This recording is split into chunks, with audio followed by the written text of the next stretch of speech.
Good evening, everybody.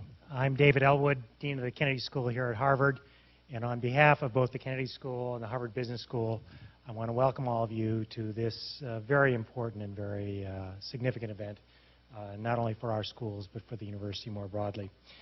This is a tribute to the remarkable service of people in Afghanistan and Iraq, and frankly, service throughout our nation's history.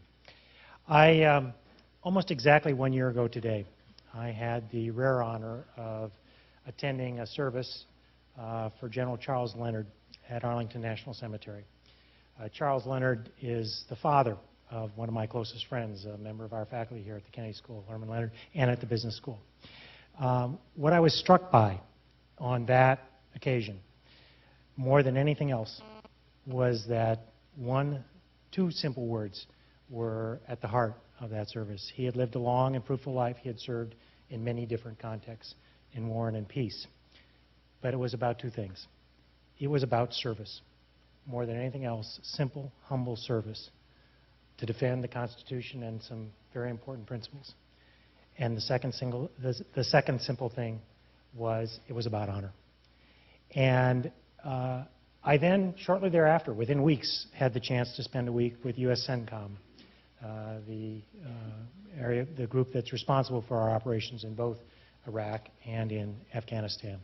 And there I learned a second thing. Beyond honor and service, I also learned about leadership, extraordinary leadership, an organization that seems to think that chooses leaders as though their lives depend on it, because, of course, they do. Now, this kind of service where people are willing to offer their lives in service of some ideals and who are able to lead under extraordinary circumstances is something that the Kennedy School is very proud to be a part of. We have over 29 active duty military personnel at the Kennedy School now. We have something like 17 active duty personnel in our national security program as well as the degree programs. We also have more than 30 reservists and former military personnel. So it is a very proud day for us to be a part of this activity. Now, before we begin, there is one I would like to welcome General Douglas Lute. Where are you? Oh, there you are. He is a Kennedy School graduate from 1983, I believe. Was that about right? Something like that. To your MPA program. It seems like only yesterday. And his family actually is an illustration of some of what we stand for, because not only is he the chief of operations for the joint staff, his wife is the assistant secretary general for peacekeeping for the UN. Her name is Jane Hall Lute, I guess is right. And his daughter is with us tonight, Amy Kylene, and she is studying a very unusual combination, theology and economics, at Boston University in order to do international development. It's the kind of commitment to service. It runs in families and it runs in schools, and I hope it runs in the entire community. So now I'd like to ask that each of us take a moment of silence to honor the people that have lost their lives, not only in Iraq and Afghanistan, but in service to this country in so many previous periods and in so many other ways before we present the colors. So just quickly a moment of silence.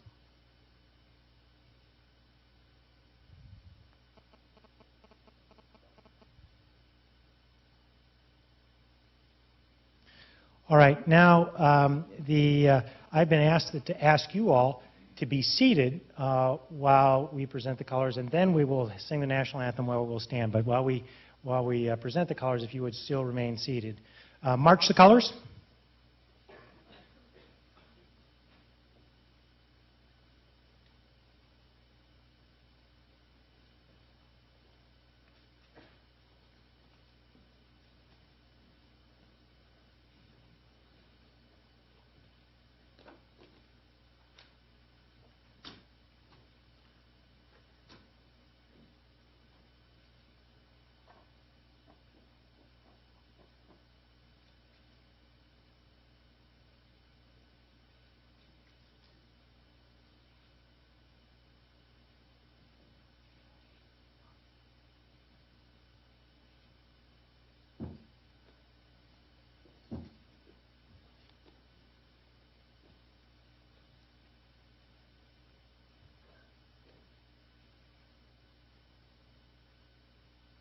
All right, if you could now all stand for the national anthem.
So let me turn it over to David Gergen, who will say a word or two about history of honoring the service of folks here. But I also just want to add my personal note, which is to all those of you that have served wearing the uniform today or in the past or in the future. Thank you. Thank you for your service. David? Thank you very much, Dean. Good evening. Here, that it's going back and forth. Is that now connecting with you? Terrific. Thank you very much. Thank you all of you for coming to this very special occasion here at the Kennedy School when we take a moment to honor those who have served and are continuing to serve. We have nearly 100 students at the Kennedy School and the Business School that we're honoring tonight on this special occasion. And I would underscore that at a time when the country is engaged in an increasingly divisive war, when there's a great deal of polarization here at home about the war in Iraq and the direction it is taking, it is nonetheless true that in this war, very much unlike the Vietnam War, we are showing a better side about thanking people for service. And we are continuing to salute our veterans in important ways. And that's one of the reasons we thought it was so important to be here tonight, to join in that spirit of saying thank you for service, as Dean Elwood suggested. And I would remind you that Harvard has a long and storied history in this regard. Anyone who, after all, goes across to Memorial Hall to hear a concert or a lecture, remember that that hall was built in the 19th century to honor those from this university who had fallen in the Civil War. It was a major addition to the Harvard campus. Many of you go to the Memorial Church, and you know that that too was dedicated to the 20th century building that was dedicated first to those who had fallen in World War I and the Harvard graduates. And since then, the names of many other graduates who have died in the nation's service have been added to those walls right up through the Vietnam period. If one just goes across this bridge, just behind us, linking us to the business school, that is dedicated to Harvard alums who died in service. If you go over to Soldiers Field and to Soldiers Field Road on the other side of the Charles, all those dedications are to people who have served nobly and valiantly for the country. So we're renewing a long tradition tonight in remembering and thanking those who are serving.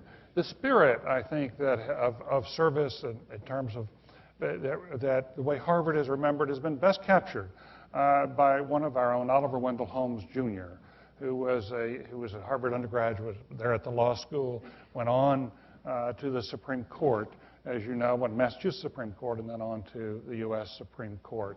And about 20 years after the Civil War, he gave a famous speech on Memorial Day, which I think says so much about the kinds of people who have seen service. And these were the words that I will only quote a portion of it. But he talked about his own class and those who had been with him at Harvard. And when they'd served in the Civil War, Holmes was injured 3 times in the war, once grievously. He said, through our own, despite his injuries, through our own great good fortune, in our youth, our hearts were touched with fire. It was given to us to learn at the outset that life is a profound and passionate thing. While we are permitted to scorn nothing but indifference and do not pretend to undervalue the worldly rewards of ambition, we have seen with our own eyes, beyond and above the gold fields, the snowy heights of honor. And it is for us to bear the report to those who come after us. Tonight we hear from many who've been touched with fire, and to hear their reports for the rest. As we begin, I think it would be appropriate for everyone here who has served in Iraq and or Afghanistan to please stand.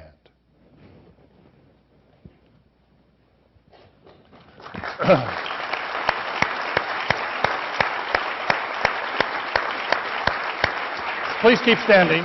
Please stand up.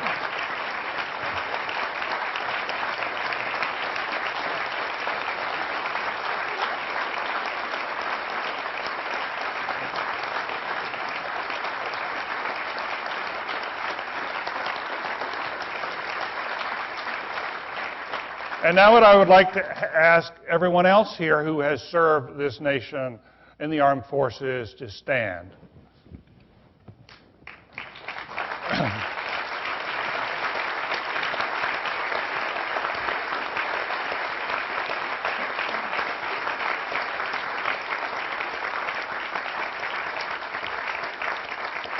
And now, if I may, please keep standing. And now, if I may, I would like to ask the family members and the significant others of all of the people here, all of you who have a spouse, a son, or a daughter, or you've had a family member, would you please stand?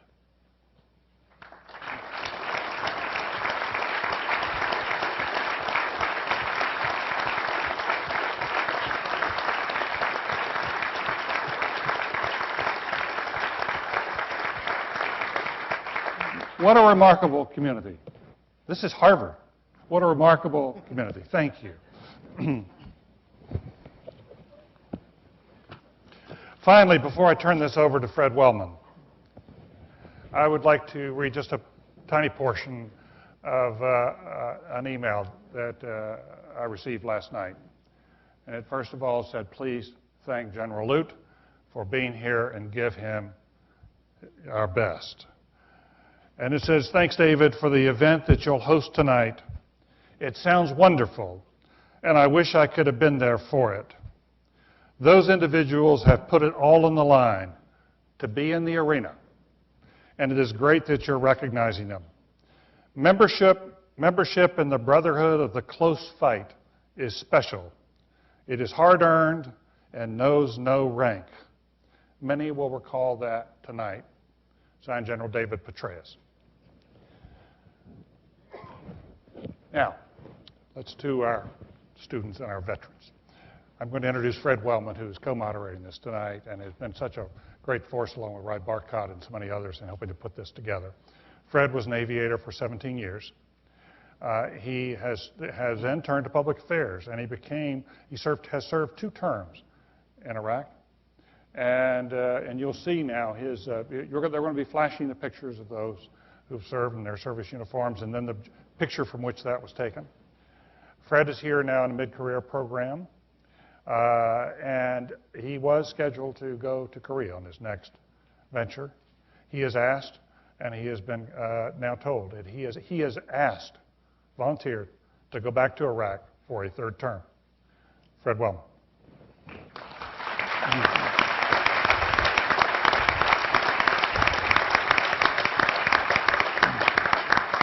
Thank you, David. It's not that I don't love Korea, I assure you. But I felt a need to go somewhere else, where our brothers and ours are still in the fight. It's really an honor to be here with all of you tonight. It's humbling for me. I'm a student here. I'm just a student. And this is a great opportunity for you to get to know us who serve and for us to tell you a little bit about us. We've assembled a terrific panel tonight, and you all have the brochures. You can see their bios, so I won't dwell on that too long. First on there, and it's going to be out of order, so forgive me. We've changed the plan, as we always do. We have a saying in the military that no great plan survives first contact with the enemy. And so tonight is one of those nights, unfortunately. On the far end there is Lieutenant Colonel Oscar Hall. Oscar is one of our National Security Fellows here at the Kennedy School of Government. Oscar's combat experience included a tour as a battalion commander, commanding over 700 U.S. troops in Diyala province, north of Baghdad. See, we've got to work. We've got a plan. Oscar had a unique experience. I actually knew Oscar through reputation because of his partner in crime up there, a very famous colonel named Colonel Talabani, who was one of Iraq's great leaders, and I'm going to make him tell us a little bit about Colonel Talabani later. He's joined tonight by his lovely wife, Valerie, and they have 2 sons at home over at Hanscom Air Force Base. Over here we got Major Joseph Ewers, who was our Harvard Business School partner in crime here. This is a joint KSG and HBS project. Joe is a remarkable young leader. He served as an enlisted man in Operation Desert Storm many years ago, and then went to the officer ranks to attend the United States Military Academy. He served in Iraq as a company commander of an infantry company, and he served a good portion of his tour in Baghdad before being moved to a much more difficult place in Iskandariya, south of Baghdad. For 15 months he was in combat in Iraq, and we're glad to have him on the panel. He looks a little tired probably because his wife just gave birth about 2 weeks ago, right, to their second child.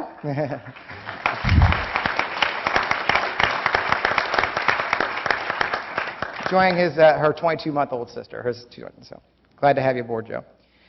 We have Captain Maura Sullivan. Maura is a part of the United States Marine Corps Reserve. She spent a tour in Iraq as an operations officer with the Marines in Fallujah. She has unique experience having been involved in the logistics side. The thing about Iraq you'll learn, and all the combat operations we talk about, is that the traditional battlefield lines don't exist in this war. So someone who was supposed to be a logistician staying in the rear is now a frontline soldier, or Marine, excuse me. And Maura had that unique experience as a frontline trooper in the logistics side of the house, and we're glad to have her aboard. She is a student here at the Kennedy School, and will graduate next year. She's joined by her parents, by the way, and we're glad to have Barry and Ken Sullivan with us tonight. And there they are over there. Finally, on my right here is a great veteran and graduate of the Kennedy School. Lieutenant Colonel Dan Wagner is a member of the Marine Corps Reserve as well. Dan has served 2 tours in combat recently. His last tour was in Iraq as a civil affairs team leader, a job I'm very passionate about myself, having done it. And that involves working with our Iraqi partners in the Ramadi area, trying to bring some normalcy to their lives, and many projects. He led a number of projects there before being injured. Before that, he served in Afghanistan as a strategic planner. I still can't get that word. As a planner. And so that brings a unique perspective on our Afghanistan operations. And he came all the way up from Washington, D.C. for this event, where he works as an intelligence analyst in the Pentagon. So that's our panel tonight, and we're glad to get started. Since we're going to talk about leadership, the key question I have, I think to start off with, we'll ask everybody, and I'll start with you, Oscar, and we'll work our way across. The simple question is, what to you is the seminal leadership lesson that you pulled from your tour in combat or tours and have taken with you since then? Training. Everything hinges upon training. And we have transitioned from the days of one size fit all, where soldiers were trained only to do one specific thing, to training those soldiers that have to be proficient and lethal along a wide variety of skills. They have to be lethal mounted. As an armor officer, driving around a 70-ton tank, it's pretty easy to be lethal. But you also have to be lethal dismounted.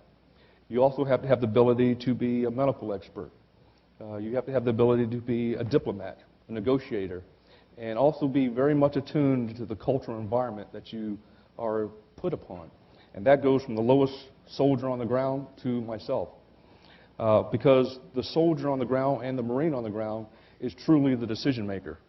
You're not going to have colonels, majors, captains there at every checkpoint making life and death decisions. And those soldiers must have a variety of tools in their tool bag that they can reach upon to figure out how they're going to deal with a problem versus thinking that they're going to deal with it kinetically. You know, can they negotiate this? And if I have to go kinetic, if I have to use lethal force, then what level of force am I going to use? Because the last thing we want to do is escalate the situation. And along with that training is trying to work with the Iraqis to take them from a force of oppression to one, or train them from a force of oppression to one of protection and serve. And so I had the unique opportunity to work extensively with the Iraqis through MIT teams and the 1,500 Iraqis that were under my operational control to train them on those skills.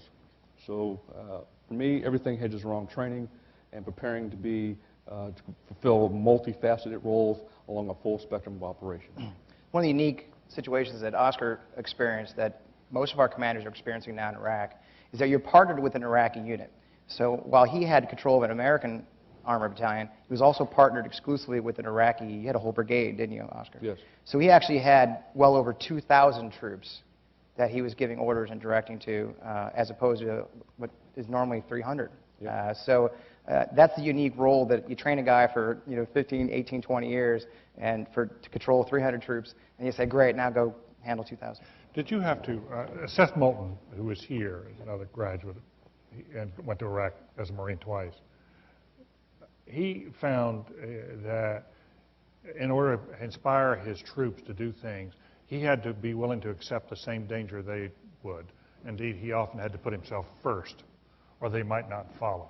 Absolutely. Absolutely. I went on 387 combat patrols. And, you think of the days where, what have you, that, commanders are back there writing plans and et cetera. But you're absolutely right. I and all my leaders and subordinate leaders went out and demonstrated through our action what right looked like. And so, yes, we went out every single day and helped them to show them what right looked like. And right looks like you've got to be willing to put yourself on the line. That's right. Absolutely. And because they don't understand, in their culture right now as we're building, they don't have an NCO corps. In our Army, in our service, the NCOs are the backbone of the Army. And they don't have an NCO corps. So they expect officers to do it. So we had to train their officers on how to do it. And then part of my training with them is trying to help them build an NCO corps. So we wouldn't have to be out there showing them the fundamentals of individual tactics. The Iraqis could do it.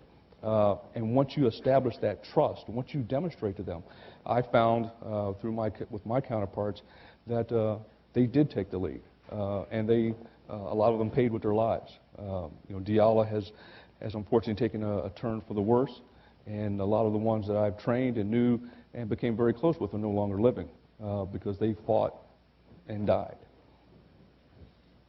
Joe, same question for you, Joe. Sure. So, building on Colonel Hall's point about leadership by example, as you're coming up through the ranks and certainly being trained as a junior leader, you're continually reminded that leadership by example is one of the most powerful tools in your kit bag. And going out there and demonstrating how something is done and showing your soldiers, what right looks like is amazingly powerful. And so that's something that you don't necessarily need to go to combat to learn, but you certainly learn it to the greatest degree under the most dire circumstances. But one aspect that I just want to comment on that I felt was very powerful for me was to act courageously and to remain calm and to do things that are really just the fruits of your peacetime training. Not to say that those are easy, but those are somewhat embedded in your head. The things that kind of jump up at you and are real challenges are things such as, how do you react when one of your soldiers is killed? How do you react when your unit is told that it's being extended? How do you react when you make a mistake and you clearly know that you made a mistake and your soldiers know you made a mistake? How do you react to the civilians on the street, and how do you react to the enemy? How do you treat the enemy? How do you treat the people on the street? And those things are things that pay enormous dividends in the actions of your soldiers. The way that they conduct themselves on an everyday basis is really a direct conduit of how you conduct yourselves. And sometimes the most powerful lessons that they take away from you are lessons that they see when you may not even know that they're looking. And a lot of times it's at those hardest moments. And so certainly in those moments that I mentioned, and one of the most powerful, of course, is after one of your soldiers and certainly one of your friends is killed or severely wounded, And how do you conduct yourself in searching for the people who are responsible, or just in going out and conducting regular operations immediately following that event? And so the ability to lead by example in those most dire of circumstances, I would say, is probably the most important leadership lesson that I learned. So where do you go? If it's not in the manual, do you go to your conscience? Do you go to your instinct? Where do you go for those answers? Well, I mean, I would like to say that a lot of it is just trying to make sure that you think before you act. Always concentrating on your values, concentrating on being an honorable, ethical, responsible leader. I mean, the same kind of things that you teach your young leaders to be able to evaluate a condition that is not as dire. You know, you want them to be aggressive and decisive and responsible. You want them to behave in a way that they would not be ashamed to have their grandmother read about it in the Sunday Times. You know, and so those kind of personal metrics carry through to these most dire circumstances. Sometimes you just have to stop and say, you know, I need to make sure that I'm doing what I want my soldiers to do exactly. Because you may think that you're allowed that little pressure valve, but you better make sure that you're doing it in confines, because you don't want to give the wrong example. And it's very easy to let your emotions bubble up, especially you know, in a situation of such kind of endurance, that you just have to kind of think before you act. More? Ductus exemplo is the Latin for leadership by example, and that is the motto of the Marine Corps' Officer Candidate School. It trains and actually screens young officer candidates to see if they have what it takes to be a Marine officer. My 3 takeaways would be that, leadership by example. Second, an overwhelming sense of selflessness. And third would be commitment. There was a lot of instances in Iraq that stand out as, I guess, above the fray and very extraordinary. I think there's one particular day in my mind when I realized that we were doing something very right with respect to leadership, and I'll just take a second and tell you about that. It was June 23rd, 2005. There was a convoy traveling from the center of the city of Fallujah back home to our camp. It was carrying 13 U.S. service women when it was hit on the side by a car that was carrying a bomb. 5 Marines and sailors were killed. Another 6 were very severely injured in an attack that CNN would later refer to as the bloodiest day for U.S. women. It was what happened the next day, however, for all of us that were there, that really moved all of us beyond words. Marines from throughout our battalion were approaching their leaders and they said, "We know that it is dangerous. We know that we are specifically being targeted, and we know we may not come back." But understanding the severity of all of this, they still would say, "So pick me, choose me, send me." And as I mentioned, I think that's when I realized, you know, we're doing something very right for this transformation to have occurred. You know, what makes a 20 or 21-year-old or 22-year-old kid who, like you and like me, loves their family and loves grabbing a beer at Shea's or watching the World Series or going on that highly anticipated first date, what makes them not only then volunteer, but insist on being sent on a mission of this sort?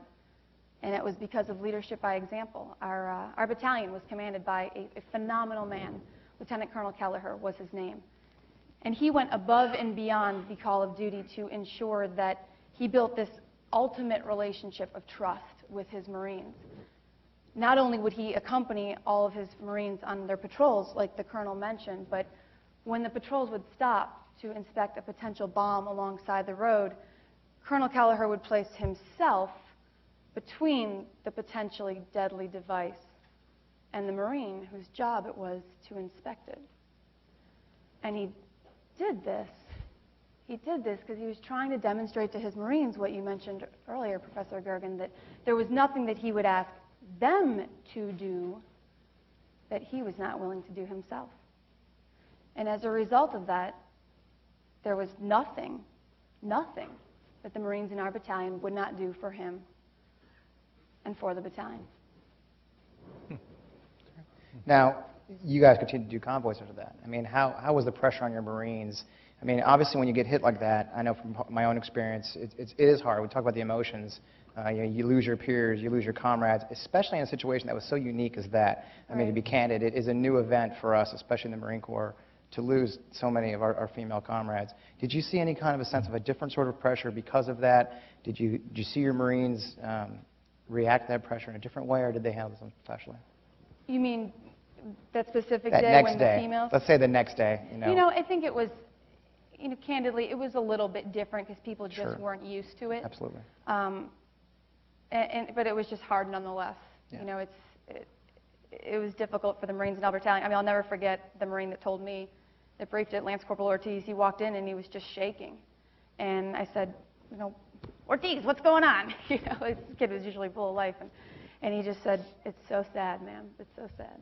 Yeah. And are you finding, in your experience, that it really, and I can speak for myself, but in your experience, especially as a female, Right. it really doesn't matter per se. I think it seems like we've gotten to a point in our careers, at least in my career, that it doesn't matter what's inside the suit, it's the suit. It's the suit. And I get asked that a lot, frankly. Like, what's it like to be a woman in Iraq? And I said, well, I was never a man in Iraq, so we can't really compare the two, But, people ask me that, and I say, you know what? If you can run as fast or faster than everyone else, and if you study as hard or harder than everyone else, and frankly, if you lead as well as everybody else, it's just like, I don't know, being a sophomore at Harvard. You earn your place at the table.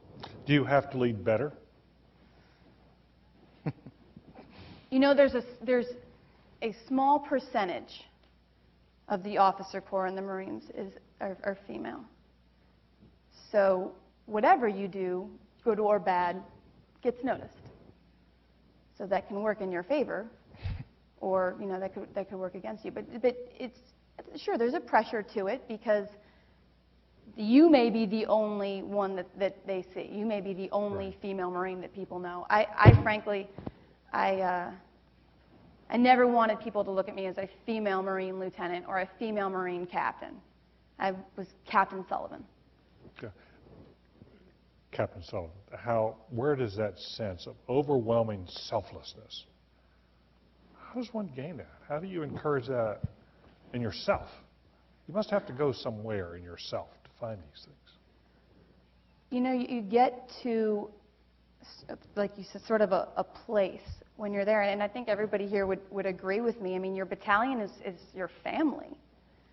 They are, and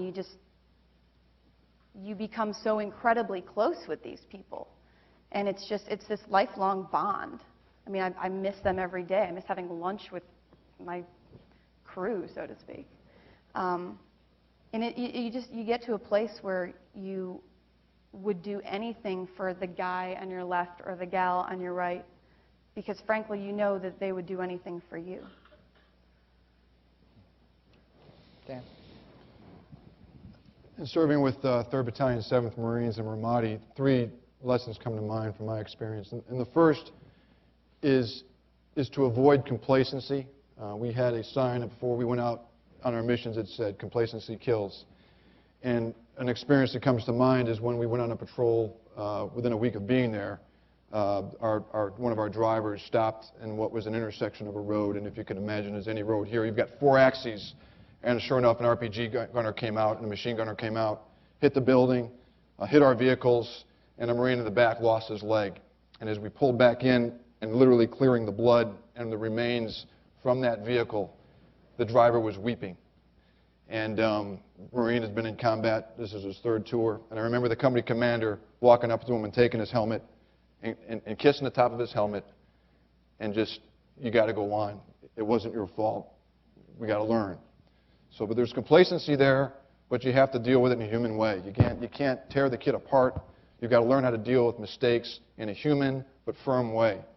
The second way is to learn how to adapt. The elections we had in October of 2005 were dismal. They were a failure. We had, in my site that I occupied, we had 13 votes, and we got attacked 9 times in a 12-hour period. Not really great odds. All the business school graduates out here probably, shaking their heads. But we paid a huge price because we were out there, we were present, we were sort of in control of the situation, and we had no one vote. And in 2 months, and wrestling with the Iraqis and the sheiks and the imams convinced us that the reason they didn't vote is because you're out there. If you stayed away, we would have people vote. And it took us a long time as Marines to accept that, but we adapted. We stayed out of the way in December, and we had 50,000 people turn out to vote in Ramadi. So those who say the presence of the forces on the ground, or at least in that example, not necessarily. Let the Iraqis do it. And they did it, and they performed well. And the third example I would give is be bold. And this goes to the questions you asked about what do you got to do to kind of maintain. There are times you got to sometimes break the rules. Let me give you an example. Across the river, they had all sorts of regulations and rules of how to get projects done and how money was approved, and it's a lot of paperwork. When you're in the field and you're trying to keep Marines alive, there are a different set of rules. We had bad rains come in, and one of the checkpoints that we had to maintain on the northern bridge of Ramadi would cause teachers would take 5 hours to get to class. They were canceling the universities. Women who had delivered children were dying in ambulances because they couldn't get across the bridge, because they were locked down because we would not let them across. The reason is because they had to be inspected in this big mud sump. We couldn't get anyone through. I said, we need to build a road. Commander said, Wagner, you need to build a road. I need a cement road. I need it now because I can't afford losing the public support like we are. They're at us at councils, the imams, the sheikhs. Change this. Fix it. Okay? I said, I hired a contractor. I said, I need you to build me a road, and I need it done in 2 weeks. Money wasn't approved. Forms weren't done. I knew that. I knew what the rules were. But you have to understand the greater good. The greater good is the Marines were going to pay a price for that in the field, because and the Iraqi people were going to pay a price. And I'm not condemning higher leadership. They just sometimes don't know the situation on the ground. But you got to have an instinct for when you got to make the call. Now, I got reprimanded for that. But the commander who had that mission and the Marines were thankful because they were able to get Marines and the cars through much quicker. They were safer. The Iraqi people were safer. They were a bit more supportive. Didn't fix the problem, but you just got to have an instinct for when the rules may not apply, and then just exert yourself. And then the final example I will give is when we had to govern my commander asked us to take down a bunch of buildings around the government center, which was basically the Fifth Avenue of Ramadi, where the business district was. So after we lost so many soldiers in the streets through the IEDs, I said, I need to be able to observe that street at all times. I want you to take a wrecking ball, hire a contractor, and level the place. I can understand because we've had Marines and soldiers killed every day in that location. We couldn't keep eyes on. As a sniper, as someone who had observation, if you can't maintain eyes on, you're useless. And things would happen. They'd put IEDs out in the street. We'd get blown up. The men would die. I said, sir, if we do that, we are going to alienate the entire population. We will put hundreds of people out of work. We got to think long term. Now, he didn't agree with me, but we ended up coming up with a solution where we had oversight without taking down buildings. It wasn't because of me. You had to build some support around that argument. But you have to look at the longer good, and sometimes that may mean learning from mistakes. Sometimes it may mean taking actions that may not be popular at the time. Yeah. You know, I have a boss you may have heard of, and one of his mottos was, be aggressive and beg forgiveness. I did a lot of that. And we use that to a great extent. And I think you highlight an important lesson of the remarkable ability of many of our leaders that we see who are adaptive on the ground to find an adaptive way to find their way around a problem. What's your opinion? What is that, I guess not all are, as we all know too, I'm sure we know a few. What do you think is the characteristics and the traits that lead a guy to be a more adaptive leader, to be a leader who's more successful in this kind of an operation as opposed to a more linear thinker? What do you think? I think you got to constantly confront problems with a human dimension and not lose your humanity. I think that was the key for our Marines and the civil affairs, is these were human beings, they were our families in our units, but you had to constantly look at the problem from various angles and not just from one view. And give examples would be, we'd be here all night, but the bottom line is we had to constantly talk about, rehearse, think through problems in advance, and argue over solutions, and spend a lot of time with the company commanders to think differently about they had to keep their men alive. And it's hard to talk about building schools and bringing medical supplies out to women's and children's hospitals when you're getting killed. But you have to talk about and inform and keep a broader view. That's how we were hoping to influence the action. Dan, you were grievously wounded in Iraq. tell us about that and what you learned from that experience. We were planning a humanitarian mission out in Ramadi, and we were just 2 weeks after the election, right after Christmas, and our strategy was after the election, building national pride, but putting the Iraqis out there. And we had about $2 million worth of medical supplies to bring out to women's and children's hospitals that we knew they were treating insurgents there. But we want to send a message that just because you're treating insurgents, we are not going to deprive you of, again, trying to build that common sense of humanity and breaking through what the insurgents, what the outside insurgents and the internal freedom fighters, so to speak, were telling them. We started taking fire. A mortar hit a few feet from where I was. I was behind a wooden panel. That shrapnel come right through my neck. And as I was evacuated, obviously you want to stay in the fight. But what I told my Marines before that even happened was, you've got to be prepared for the day that I'm a leader, but you've got to be able to, you got to know what's right, and you got to go on without a person sort of as a figurehead. You got to be able to look at a flat organization, and Marines are good at that. We decentralize, we push responsibility down to sergeants and corporals because they run the Corps, and you got to, don't lose your humanity was the message. No matter what happens to me, whatever happens to any of us, we got to promise it's not personal. So you got to go on and don't give up on the mission. Unfortunately, they never went out again. My battalion commander was so angry that as we were planning a mission to do humanitarian work, they would take that person out. He just said, no more. I've had enough. And the humanitarian missions, in a sense, were halted. And that was a disappointment, but that was the reality of the battle space. The human conditions are you can only take so much violence until you say they just don't deserve it. They just don't care about it. We're not going to send you out anymore. And my team stayed pretty much on base. Did you have any anger that you had to deal with? Any sense that why me? How did you deal with the recovery? The recovery was, the care was excellent. Obviously, there was an agonizing sense of they were there and I was not. There was a sense of betrayal. My Marines, my men, my team was there and I wasn't there, and that's a sense of duty. You had a sense of guilt that you. Yeah, there's tremendous guilt there. Regardless of the fact that you're wounded, you feel you need to be there, and you don't need to be there. They were fine without me, but the mission did change, and so I think, I wish I'd been able to stay. It wasn't my call. I wasn't conscious at the time. I didn't have much of a voice, but that's the way it works. You just hope you left it in the hands of people who can carry on. Any others in your group you're hurt at that time? Not my civil affairs unit. I was the only one injured in that mortar attack. It's striking. If one reads James McPherson on the Civil War, one of the books he wrote was on why they fought, and Ernie May could talk about this much better than I could. But he argued that many of them went because they believed in the war, in the Civil War, but that they, from their letters, it was apparent that what kept them there were their buddies, their comrades, and a sense of wanting to have, as Mara said, a sense that this is my family. And all of you seem to share that.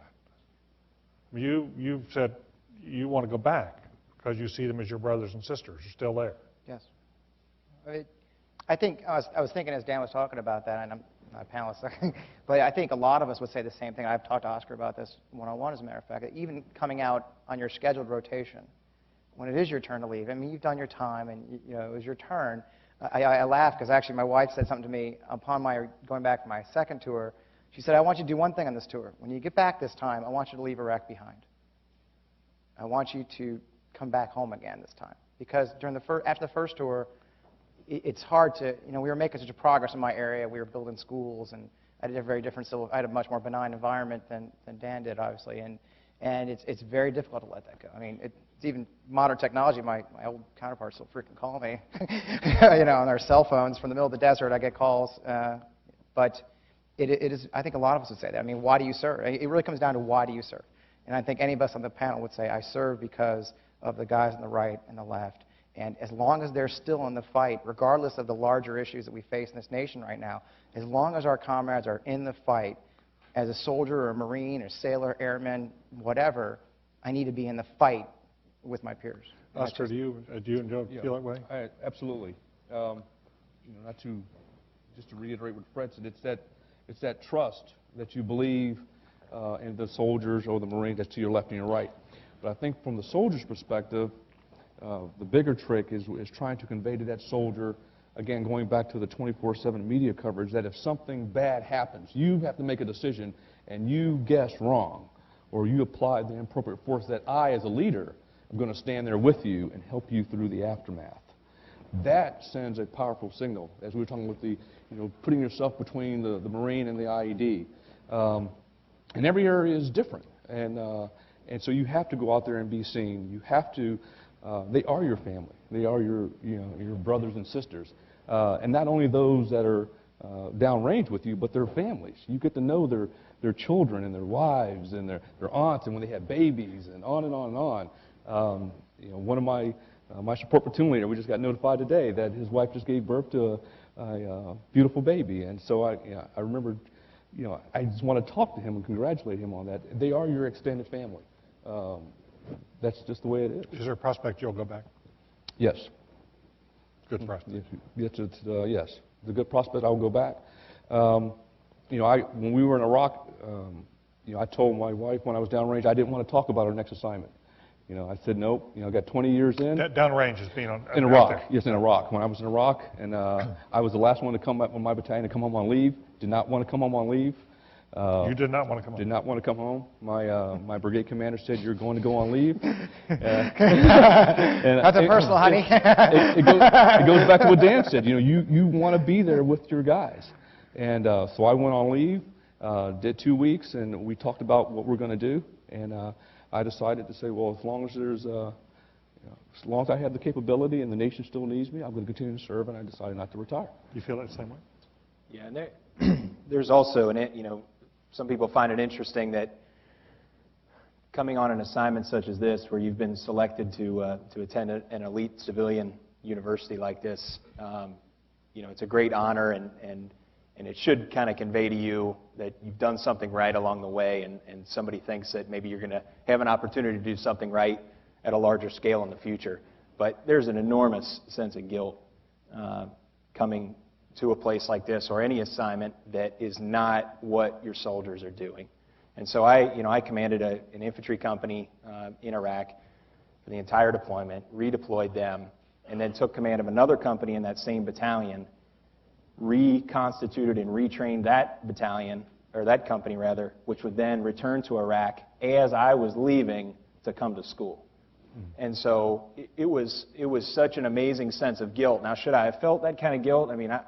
Probably not, but it took me a long time to come to grips with that, and not because I hadn't earned my ticket, but it was the thought that that group of soldiers that have now built a tremendous amount of trust in you as their trainer, as their leader, and have kind of centered a lot of their sense of personal gravity around you, and then to do another assignment, it's just a tremendous amount of guilt. And it's something that I've discussed too with a lot of our classmates who've left the service. And should they feel like they've betrayed, or should they feel like they're first-class citizens for having served and contributed to such an extreme measure, which is incomparable to what 99% of the population has done. And so it's just something that you wrestle with, and you never look back and say, well, I'm great and I need a pat on the back. You always look forward and say, why am I not there? That's where I should be, not here. And so there's a lot of, despite how things went, despite what you've done, that's the past tense.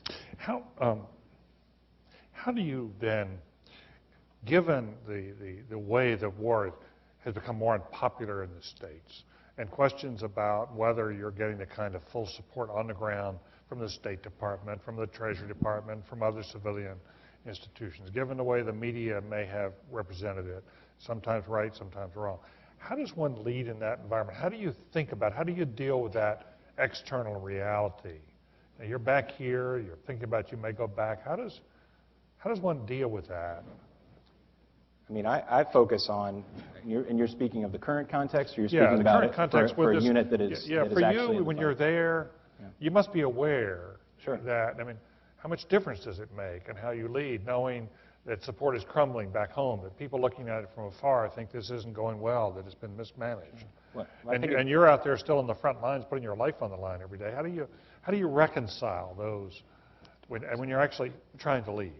Right. Well, it's always, I mean, it was always very important to me to remind my soldiers as frequently as possible of the importance of our mission and to really try to highlight the goodness that was being done on the ground and to help them, you know, even if they were not present to see something that was good, whether there was you know, a school going up in your zone or whatever the situation was, to make sure that you're always communicating the successes to the soldiers, to constantly keep, you know, a line of communication with them where you're constantly reminding them that what they're doing is important, that this is extremely helpful, beneficial, positive, that you're constantly, you know, delivering the good news to them in the sense of what you're doing is worthwhile.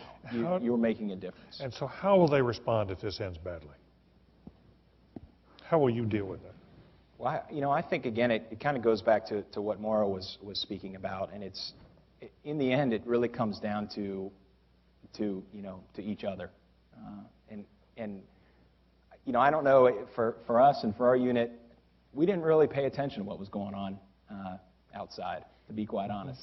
I mean, we had our mission, and we had each other, and you did the best you could, and you tried to take care of your soldiers and take care of the area around you and take care of the civilian occupants and everybody within your sphere of influence. But when it came to these, you know, the higher level issues and whatnot, you know, sometimes it's wasted energy thinking about something that is above and outside of your sphere of influence. Oscar, you were. Yeah. In answering your question, how do you deal with it, and as I mentioned earlier, that I had the opportunity to serve in Diyala province. And Diyala was turning in 2005. I mean, we made a decision to, and recommended to General Abizaid to turn that province over to Rocky control, full Rocky control. Unfortunately, it has taken a turn for the worse. The unit that's there, the unit that took our place, had a hard time. And so my soldiers that I served with, you know, asked that very question to me on email, saying, sir, you know, what happened, you know, on and on and on. And my response is, we did and the best we could. And we just have to pass that ball down the field a little bit. I mean, it's like playing a game of football. You know, every play is designed to make a touchdown. But sometimes, you know, the quarterback gets sacked, all right? But the team has to drive on and finish the game, okay? And so I told them we did the best we could. The next unit that's there now will try to regain some of the ground, some of the yardage that may have been lost because the enemy gets a vote as well. So, Maura, you stayed in. You stayed in the reserves. I did. That was a conscious decision, was it not? And was it partly because of the sentiments that have been expressed here tonight? Absolutely. I couldn't imagine my life without the Marine Corps, and I always want to be connected with it in some form or fashion. My roommate here at the business school actually is a second year, and she did her internship last summer and then went and did a Marine exercise in Korea. So she was able to kind of do both. She did what she needed to do for school and then was able to go put the uniform on again for 2 weeks. And she's in Marine Reserve, too. She's in the Marine Reserves, and she's here somewhere. She's a second year at Harvard Business School. And so that was really exciting for me, and I'd hope to be able to do something like that as well because, I mean, as I said, the Marine Corps is my family, and I always want to stay connected. As a reservist, though, you are subject to mobilization at any time. Correct. You could be sent back tomorrow in a flash. Sure. But you made that voluntary choice to stay. I still owe 3 years from, so I did ROTC at Northwestern, and I still owe you time did from ROTC that. at Northwestern first? You owe them 3 years of active reserve then? I do. I still owe so them you did, 3 years. this was part of an obligation, but you still see it as a... But I'm choosing to do, so there's the IRR, which is the inactive reserve, and there's the active reserve. And I've chosen to be in the active reserve because that was your choice. Right. Interesting. I want to be very closely connected. Yeah, and you stayed in, Dan. You stayed reserve, in active reserve. I did. Much the same sentiment? I was raised through the Naval Academy system, the other school, if you will. Some would call it a university, but it was. I think there's something that I mean, when you're part of a calling. I mean, I give it that word. It is a vocation. There is not a. It's not something you can. It's almost involuntary, the way you feel about it. It's not brainwashing. It's not we feel that we're being driven to do it by some, mad emperor. It's a sense of duty, but it's also comes with radical honesty. That you're doing it with, you don't agree with everything that's happening. You have to be honest with yourself and the family members who question your judgment. Your own troops are in the field questioning the rationale behind some of the decisions. So you have to be radically honest to keep them on board. Honest. Radically honest. With the word being, you just can't BS the system or right. the troops, the Marines, because that's when they'll get demoralized. They can accept the bad press. They can accept the news articles in the polls. But once they lose faith that you've lost the bubble, then they'll lose their morale. And the hardest thing I had to do is maintain the balance between reconstruction and stabilization and focusing on the population while taking such casualties and in such a violent situation. That was hard because I had to convince a battalion commander who wanted to go kinetic and the Marines who wanted to go kinetic hard that we had to balance that with the long-term view. And when I say radical honesty, I mean you got to be able to level with them and say there are things that we can do as the military, there are things that we can't do as the military.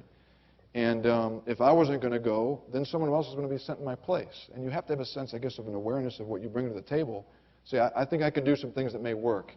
And if I step aside, they're going to call some person out of the individual ready reserve who's 40 pounds out of weight and doesn't want to go, is going to be dragged, kicking, and screaming. That guy may get somebody killed. I don't want that to happen to my Marines, not my Marines.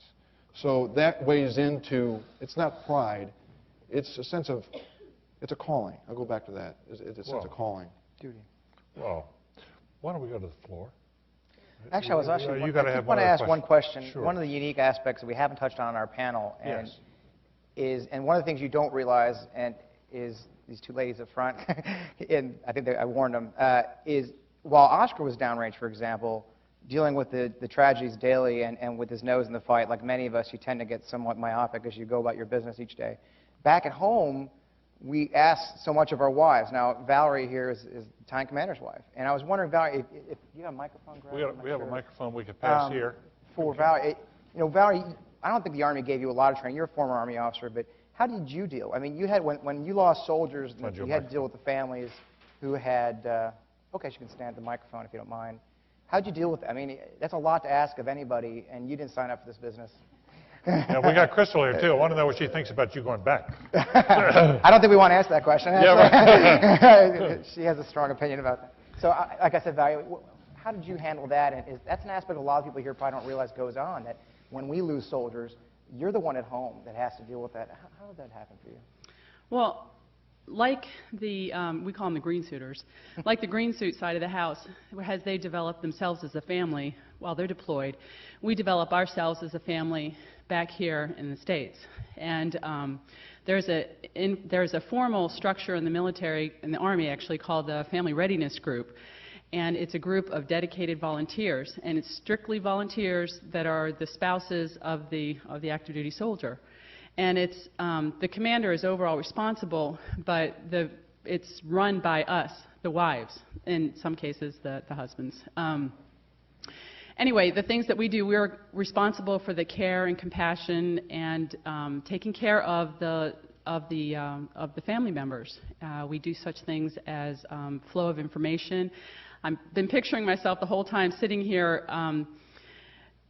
doing email for an entire year on the phone. My children trying to eat dinner. We're trying to have a family dinner once again, and the phone rings once again, and it's a full-time job for us as we take care of the family members. We see to the,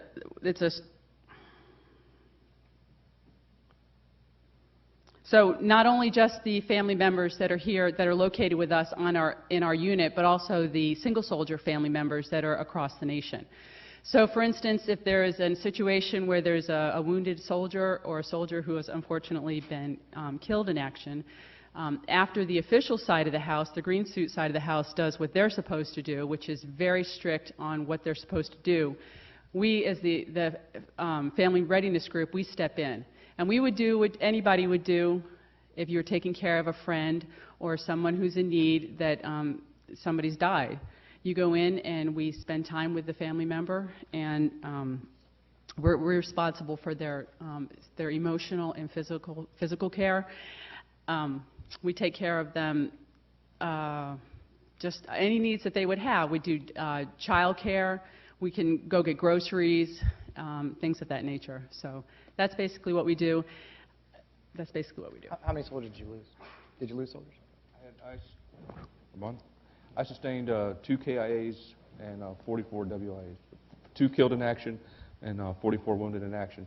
And just to comment, those ladies are truly the unsung heroes. I mean, you see us dressed up here with medals and all this other fun stuff, but there are no medals for those ladies. I mean, there's no monument honoring their sacrifice. There's no letter, there's no book that talks about the long hours of loneliness that they endured. And so they are truly, when you talk about selfless service, those ladies and husbands in some cases are truly the epitome of selfless service. Thanks, John. Thank you.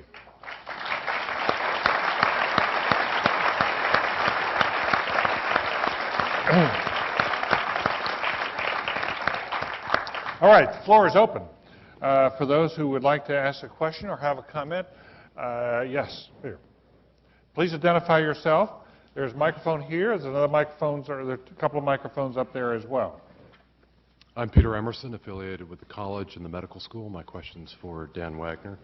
You've served in both Iraq and Afghanistan, so I'd appreciate your sharing your experience and the contrast of your experience in both, as well as why has it taken so long to construct in Iraq, and why has it been so expensive, seemingly less so in Afghanistan? And then also picking up on what you said earlier, it seems more and more people are returning from Iraq and saying that we've reached the breaking point, not just the military, but as you alluded to, the individual. Afghanistan was unique in that, I'm just going to say it because it just felt that way, there was a sense of legitimacy. And that when you saw multiple nations, Romania, they had security in the south in Spin Boldak, you had the Germans ran the police force, the Italians ran the Ministry of Justice, and you had different countries all doing their part. It all kind of came together, and although things were not always working perfectly, there was a sense that this is the way the international cooperation works. It's effective. It's effective in building a sense of purpose. Secondly, reconstruction was a bit easier in Afghanistan. I was in Kandahar and in a Uruzgan province, which was pretty violent at the time.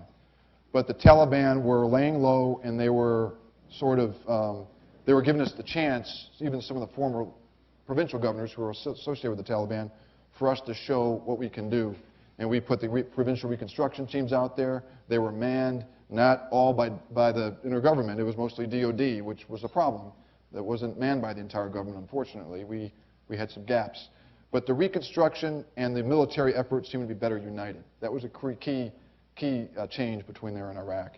The issue of why it was so difficult to get reconstruction done, great question. I had one contractor who stayed alive during my tour. Those who came from only ones in Ramadi who would work would be living in Baghdad. Those who survived the drive through Fallujah into Ramadi would stay on our compound, and God forbid they'd never go back. And as soon as we got there, the insurgents and those, and now let me couch insurgents. Insurgents were coming in many varieties. You hear that word a lot. There was also many in Ramadi who felt it was their just obligation as Muslims to fight us. They weren't considered insurgents. They were Ramadi citizens who felt obligated to fight us. Insurgents were also from outside the country. But they all felt that if they took out the telephone towers, cut our communication with the contractors, nothing would get built. And every time, and there was one mission I had where I was trying to level a building and put a park there so kids can play and things could be normal.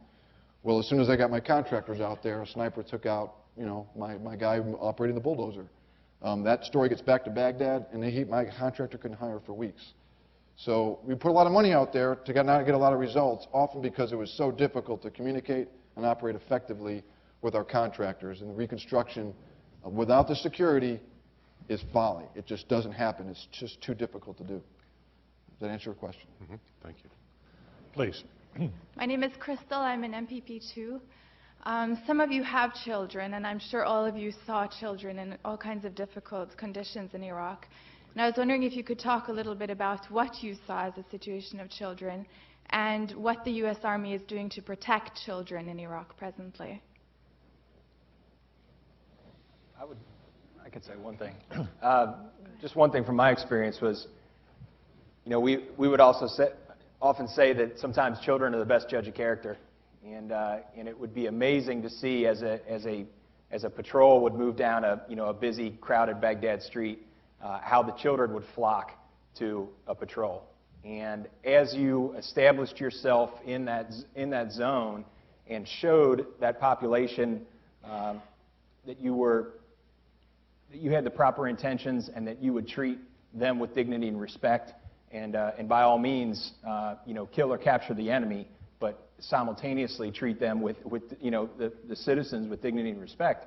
It was clear that that would then be reflected upon you in how the children would come to you and would just flock around you. And in addition to that, how they would then a lot of times point out who the bad guys were. I mean, it was just amazing. It was amazing how they would act, and so I would say that as the colonel was stating, there's an amazing amount of effort going both through the combat units and through the civil affair arm as far as reconstruction efforts are concerned, and a lot of that goes to schools and goes to playgrounds and any number of things. I mean, during my 12 months in Baghdad, not we with our own bare hands, but through contractors and through our security, et cetera, had reconstructed 26 schools within Zone 13, which was an area that was about, I'd say, 5 square miles, about 300,000 people living there. And so, we redid those schools. We redid some parks. I mean, we would provide security to the schools at the critical times to help avoid any kind of situations at times. But as the colonel stated, it becomes very clear to the insurgents that one thing they cannot do is go toe-to-toe with an American military force. Okay, so that was one of the first lessons they learned. Now, that being said, how do they then make their gains? Well, they make their gains through sensationalism. So instead of targeting you, they're going to target the school. Instead of attacking your base, they're going to attack the hospital that you just dumped $300,000 worth of supplies into. So I mean, they're not stupid, and they know that sensationalism sells, and that what those kind of wins for them make press coverage and things like that. And so attacking schools and attacking children is easier than attacking an infantry battalion, and so that's something that they do as a regular calling card. I think there's a lot to emphasize. We did the same thing in our area. We built from scratch 23 schools. We did a unique thing in our area. We hired the contractor, but he had to hire the villagers to build it. So they got money in their economy at the same time they got a new school. And we're talking a school that was 3 rooms, concrete walls, and not much to it. Because every sheikh that came to me, I visited 46 villages during my first year, my first tour I did civil affairs. And it was like I had a list: school, water, roads, and that's what they wanted. And so the future of their village relied on that school, keeping the children in the village so they could be the next. So that's a little, but you don't hear a lot of that. And why? My schools cost $4,000. Okay, I can build a school for $4,000. And it ain't pretty, but it works. And, Tell us how to do that here at the county school. We appreciate it. And we built a lot of no endowment there. And so, not like HBS. So they had, $4,000 we built schools. But you don't hear about that a lot because it's a sort of, for the very same reason he's saying the enemy tries to destroy it, I've got to keep it built. So I'm not going to do a big dog and pony, bring in the press, say, look at the school I built, and then, I might as well just go ahead and paint the target on the front door just to make it easier for the enemy to blow it up. But, soldiers are big softies. I think it was, I carried soccer balls everywhere I went. And you want to see a smiling face, hang a soccer ball to a child. I took so many pictures with the children. My youngest son, who was 6 at the time, got upset one day and told my wife he was worried that I had a new family because I was always sending these pictures of these beautiful brown-eyed kids home, and they just assumed I'd moved on. So I had to stop doing that. So how do you deal with this question, though, of if it's a magnet, if you build a school and then it becomes a magnet? Well, you know what? Have you helped the children? Well, they protected it. I mean, the thing is, the tribal structure, the village structure, and I only speak from my area. Obviously, Dan had a very different experience, and so did Joe. But in my area, our schools are still standing because, again, the sheikh knew. I mean, you see, the big problem was in these small farming villages, you grow up in that village, you can't go to school. If you want to be anybody, you go live with your cousin who lives in Baghdad so you can go to school. You go live with your friend in Hatra. The kids leave, and the future of the village suffers. So the sheikhs realized that the future of that village really was getting a school. So the kids would stay in the village and get the education, and then that would be the next generation of that village. So they protected themselves. It became a passion for them. I mean, this was honest to God, the number one request I had in every village was build me a school. And it was a priority. It was something we took very passionately. I want to comment. The Afghan and the Iraqi people really had no dissimilar needs than our own needs. That's something I just want to comment on briefly. Yeah. You think about just people from a different country, a different war zone. The thing they wanted from us in Afghanistan was to vaccinate cattle and cows so the milk would be good, so they could nurse the children so they would be healthy. Yeah. So the focus was ultimately on the future, but I don't think the Iraqi people and the Afghan people wanted anything any different than you and I for our families. And that's something that was an asset for us because that was the challenge, is we had to generate the confidence that we could deliver what they wanted and the insurgents could not. And we had a tough time with that message. Yeah. Thank you. Please. Hi, I'm Andrew Badger. I'm a freshman at the college and a cadet at the MIT Paul Revere Battalion. And from what I've learned from counterinsurgencies, the key is to win the support of the population. What are some of the lessons you've learned from interacting with the local population's leaders and in coordinating with civilian agencies such as the State Department so that reconstruction can be provided and that support can be won? Oscar, I think I had a lot of experience with that. I would say two things. One of what we're talking about right now is buy-in.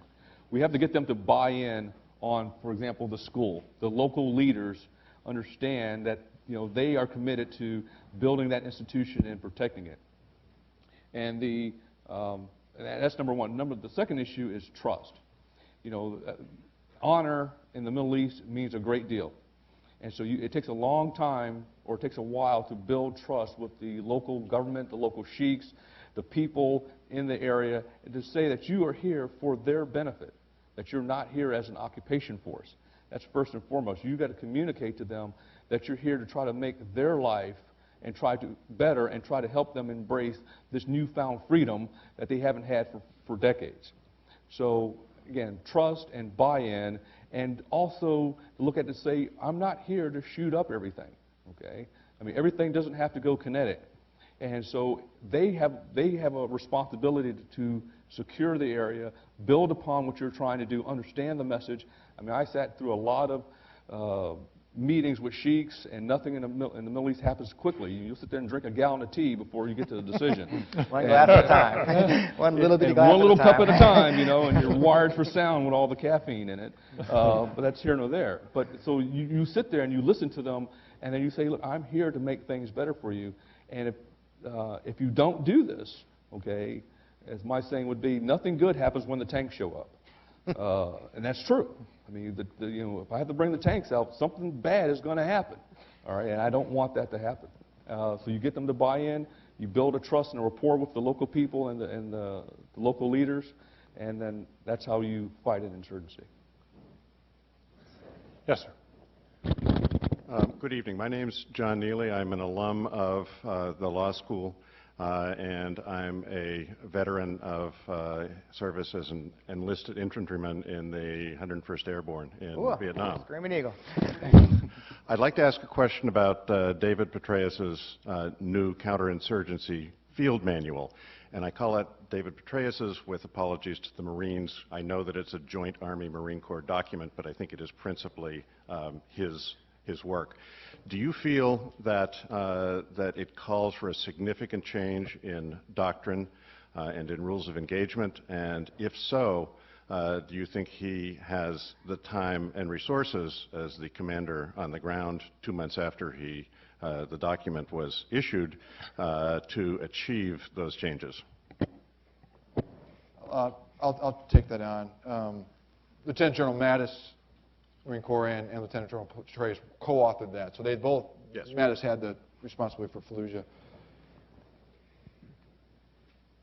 What I read in that manual that's different is the fact that we're leaving forces in the areas that we were clearing. You hear a lot of these sweeps and these clearing operations, and we did a lot of them in Ramadi. And in my experience, every time we went out with as a battalion, we found nobody. Nothing happened. We did these sweeps in Afghanistan, didn't find anybody.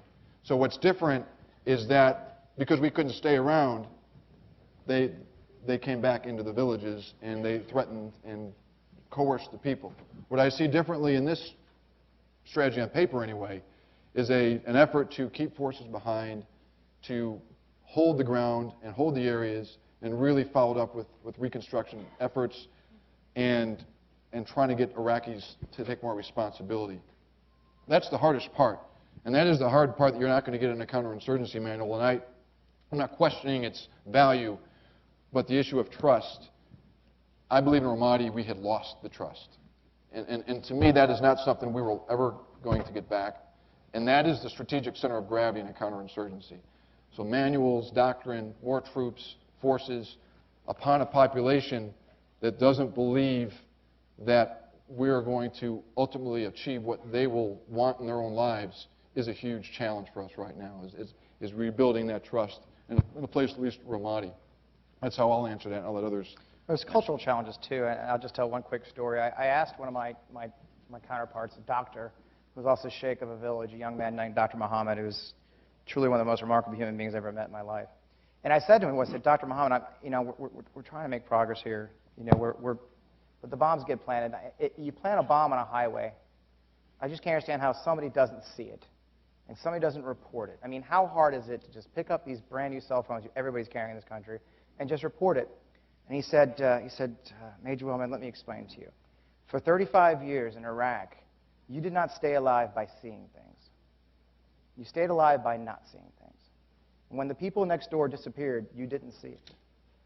And so to overcome a cultural 35-year generations, that's 2 generations, if not 3, of that sort of a mindset is not going to occur in the timelines that sometimes Americans are fond of being subject to. So there has to be a somewhat we call tactical patience.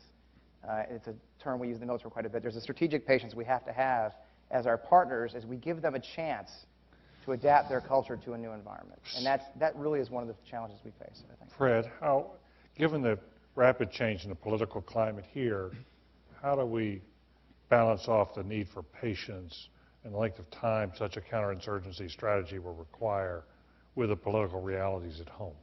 Well, I think, you and I talked before, I'm very passionate about being honest with the American people. I think we have an honest dialogue. People who know me say, they look askance at me because I tell them all the time, I'd love to see more congressional oversight of us. And they say, I'm crazy. I said, but that's their job. I mean, we need to have a dialogue of what we're doing to be honest with the American people and the world about where we're going and realistic goals to get there and the challenges that we face to do that. I think we only undermine our efforts if we're not completely honest up front, and I think you're seeing that. I mean, you see that a lot already, and you'll see it more and more as an honest dialogue. We talk to our members, our leaders, and say, this is where we need to go, and we need to convince our nation that the good of our nation is in the good of this nation of Iraq and what it could be. And it's not an easy road, but I quote my own boss. Difficult doesn't mean impossible. It just means difficult. And so if you got to hire people like us to have faith. And that's why we do what we do. Okay. Yeah, I absolutely agree with what Fred said. And the dialogue needs to be not only about the military, what the military is doing, but the other elements of national power. What is the State Department doing of bringing the diplomats in? What are we doing about bringing PRTs in? What is our information campaign to counter, the sensationalism that's published out there? I would love to see that we spend more time on exactly the progress that's going on in Afghanistan and Iraq. If we spent that kind of time in the major media as we spend on Anna Nicole Smith and Britney Spears and whoever else, some other celebrity out there, then we can solve this issue and tell the people where we are and where we are in meeting those metrics that we have established. And you come out of this feeling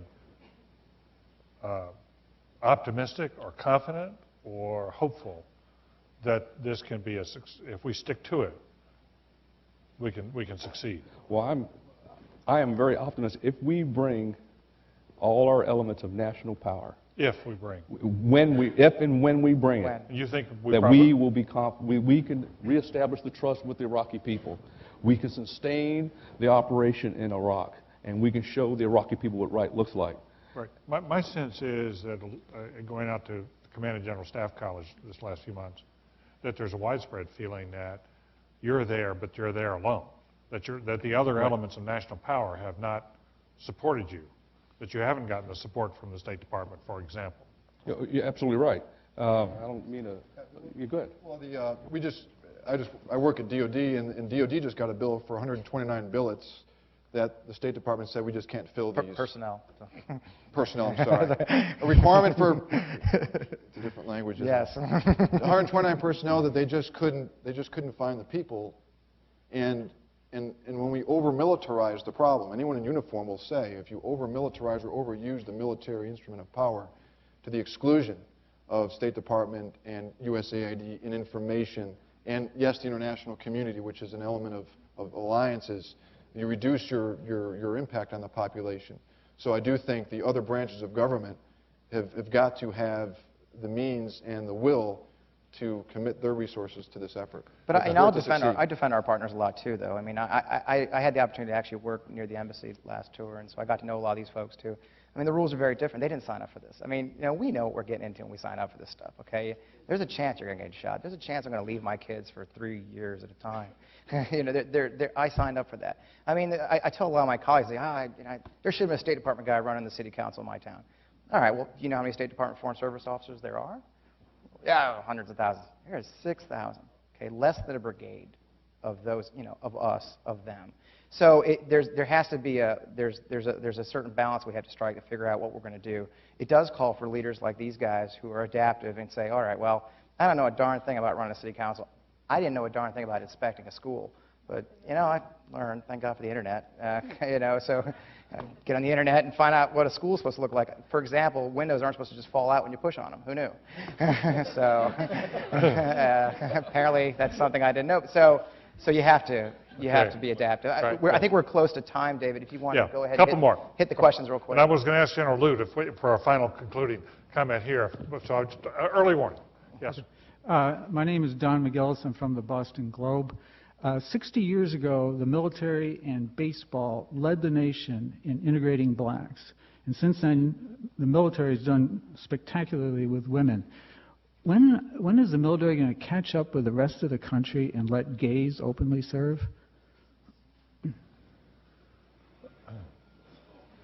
I'll go ahead. I promise these guys I'd jump on that as the moderator. Clearly, obviously, this is a policy decision well above these guys. It's well above all of us. I'm a lieutenant colonel. I assure you, though I have 20 years in the Army, I have no power whatsoever.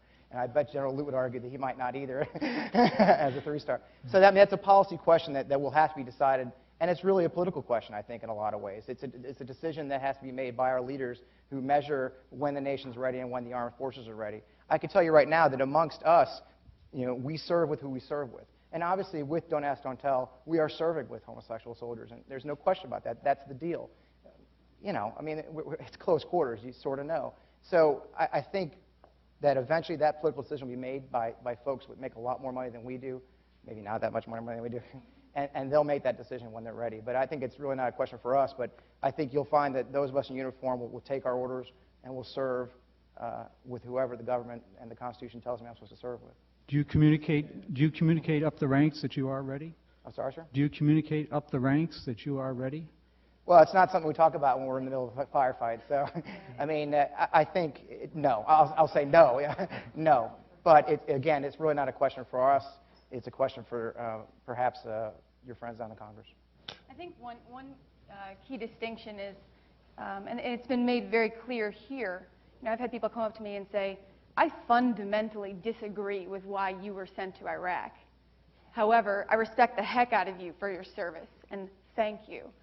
And so just to echo what Colonel Wellman was saying, there is a difference between the architects of a policy and the executors of a policy. So if and when the time comes that gays are integrated into the military, that young, gay, straight, black, female Marine will be, to me, a Marine. And I'll say Semper Fi. Yeah, let me just add to that just a moment. I happen to have been in the the group that resolved that policy with President Clinton in 1993, 94. And I must tell you, at the time, his don't ask, don't tell policy seemed to be in advance. I think if the same group, John White would have some thoughts about this, but I must tell you, I think if the same group met today, there'd be no question that a very different policy would be embraced, and that it would be open. Services would be open and respectful of all, regardless of sexual preferences. And I think that time has come, and I think we're going to see that occur with the concurrence of the military brass within the life of the next administration. Clearly, that things have changed now in a way which is very healthy, and I think we're ready to change that policy, and I believe the time has come, and I believe the military will support it. Whereas last time there was a lot of reservation. I can't say everybody will support it, but I believe that from my experience, at least with the 3 and 4 stars, they'll support it now. It's a volunteer force, and Yeah. and we're all volunteers. Some get volunteered sometimes, but and so if someone volunteers to serve with me, he volunteers to put the uniform on, he volunteers to put the body armor on, he volunteers to go fight with me, then he's my brother. It's my job. And by the way, I think when it is changed, it will be time to bring ROTC back to Harvard. Okay. Thank you. Please. Last question. First, thank you for your service. I'm Danielle Giuliano. I'm a mid-career student. And as you were all speaking, I wrote down leadership from the heart in terms of talking about how you're doing it for each other, for the people that you're working with. So the question is, we have a professor who likes to talk about leadership in terms of staying alive during leadership, and I'm wondering what lessons do you think about protecting yourselves out there, and what lessons can you give us about protecting ourselves when you're doing it from the heart? Staying alive, in the sense that Ron Heifetz makes that argument. Wow. I don't think any soldier, I should say any soldier, I'll speak by myself, we don't think about our own immortality. You just don't think about it. You think about more about the person to your left and your right. You're willing to take the risk that you don't want them to do. I didn't want to make another phone call, so I took the risk. I was in a situation once where I had to order a Marine. The nature of my job was I had to order a Marine to do something, and I couldn't go with him. It was early on a Sunday morning near the end of my deployment, and I think we had about 3 weeks left in Iraq, and we were sitting there. It was a slow day. I think my Marines were arguing over who would get the lone box of Frosted Flakes and who was going to get stuck with Wheaties. Important stuff you worry about in combat. Right. And we received a phone call saying that there had been an explosion in a school in Karma, Iraq, which was about a mile north of us. A door had been booby-trapped and a bomb had gone off, and the explosion had killed a Marine second lieutenant and had ripped the right arm and the left leg off of the corporal that had been behind him. I didn't have a lot of time to figure out what we were going to do, and just quickly assembled the people that I needed in the operations center and came up with a plan. There was a young Marine who would lead the patrol. His name was Sergeant Epps. I'll never forget him. He always looked like he hadn't showered or slept in days because he was always volunteering to go out on patrol, so quite frankly, he hadn't. He was the smartest Marine, one of the smartest Marines in our battalion, and steady and reliable. He would lead this patrol. So it came to the point where Sergeant Epps came up to the operations center, and he was looking me square in the eye, and I was looking back at him. And I couldn't believe what I had to ask him to do. I was really scared. But I knew as a leader that I couldn't betray any ounce of doubt that I had in his ability to succeed, that I had to convey my utmost confidence in him. But he was trying to be brave too, struggling to mask the slight trembling of his right hand. So when it came time for him to go, I looked him in the eye, he looked back at me, and he simply said, "Yes, ma'am. Yes, ma'am." And he did this. He accepted this potentially deadly order. He did this because he loves his country and he loves his Marine Corps. And because I was his lieutenant, and I asked him to. I don't quite know of any other feeling in the world like that. I think an ounce of humility also goes a long way to preserve yourself. This responsibility is so great, and the risks are very real. We lost 3 ordnance techs who were the ones who would actually go out and inspect the IEDs, and sometimes they'd go off. When we lost 3 of them, our team used to go out and fill up the holes at nighttime. The civil affairs team would do. And I've been going on a lot of them for that very reason. I want to preserve them, and they were sometimes kept back. And I guess to preserve yourself, to answer your question, in combat, it's a very humbling experience. You're very aware of your mortality. And you go in with it brings out the best and the worst in us, the pride and the humility. And I think you need to know when to turn on the humility more than you need to turn on the pride. Pride has gotten our world in a lot of trouble when it comes to warfare. Humility, regardless of your religious orientation, it's not a religion. I mean, there's a greater spirit to humility that I think brings peace. Gandhi, you name them. There's great, wonderful things that have been done in the name of humility. So I think humility is the way I'd answer your question, is bringing that to the situation. So you're not the answer. You're not the one who's going to save the day. You sometimes have to accept your limitations to fight another day. General Lute, might we ask you for a concluding reflection, please, with a microphone? Well, first of all, it's going to be very hard to improve upon the comments here by a remarkable group of middle grade and actually sort of junior leaders. So first of all, please join me in recognizing them.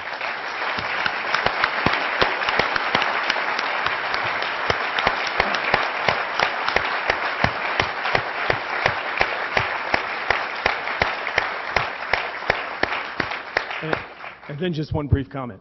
I think the one thing that's on all of our minds is, is there really still hope for Iraq? And is there really still hope for leaders like this to take the sons and daughters of America into such a dangerous place? And one way that I look at this on the Joint Staff is with the analogy of a window of opportunity. And I think when we enter a counterinsurgency, when we began this conflict in Iraq, there was a window of opportunity. And for a while, we had consent. But over time, especially in this kind of conflict, in this part of the world, gradually that consent dwindles. And the window, in my analogy, begins to close. So the real question is the window still open enough for us to make a difference and to give the Iraqi government, which is just this month, by the way, 1 year old, a chance to get on its feet? And I will tell you, it's not clear to me. It's simply not clear that the window is open enough. But if it is, and we can't judge this with any great definition, if the window is still open, and if there is still a chance to get the Iraqis to a place where they can govern themselves representatively, not in a perfect democracy, it'll largely have been on the shoulders of men and women like these folks and the people they led. So I'm not sure about the window, but I have a great deal of confidence in their efforts, and I take their point very strongly that the military alone will not deliver a win for us in Iraq. It's simply not possible. It really will hinge on the rest of the American government stepping up to the fight, and then second of all, and I think most decisively, to the Iraqis stepping up to their responsibilities and taking charge of their own situation. But I have a great deal of confidence in them, and my bet's with them. So thank you very much. Thank you, gentlemen.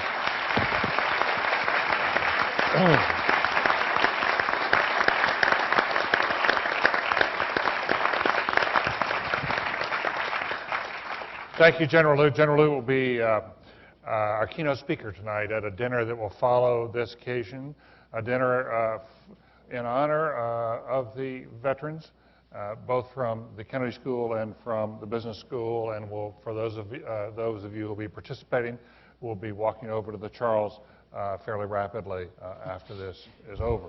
Really In the right. meantime, this has been an absolutely remarkable evening. On behalf of Dean Elwood and the Institute of Politics and our Center for Public Leadership, I want to say thank you to the panel, not only for your insights, but I want to thank you as representatives of your generation of leaders, people whose hearts have been touched with fire, for your service, for your courage, your integrity, your humanity. Thank you.